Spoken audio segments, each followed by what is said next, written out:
नमस्कार सर्वांना. श्री स्वामी समर्थ. तर बघा, सेकंड हँड वस्तू घ्यावी का?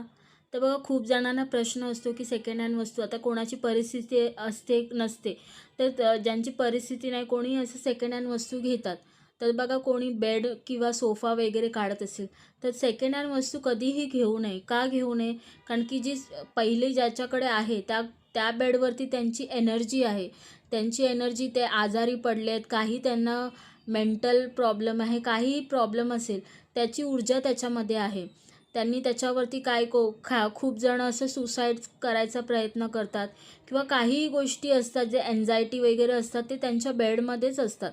आणि जर ते तुम्ही तुमच्या घरात आणताय आणि तुम्ही वापरताय, तर त्यांची जी निगेटिव्हिटी असते ना, ती आपल्यात येते. तसं कार वगैरे आहे, आता त्या कार जी सेकंड हँड वगैरे लोकं खरेदी करतात, आता त्या कारमध्ये कोणाचा ॲक्सिडेंट झाला आहे, काही झालं आहे, काही कोणी काहीही झालं असेल, पण त्याची एनर्जी त्याच्यामध्ये ब्लॉक झालेली आहे आणि जेव्हा तुम्ही ती गोष्ट वापरता ना, ती ती तुमच्याकडे येते. म्हणून कधीही ना, लोकांची सेकंड हँड वस्तू घेणं टाळा. कारण की त्याच्यापासून तुम्हाला नुकसान होऊ शकतं. त्यांची जी एनर्जी ती तुमच्याकडे येऊन तुम्हाला अजून त्रास होऊ शकतो.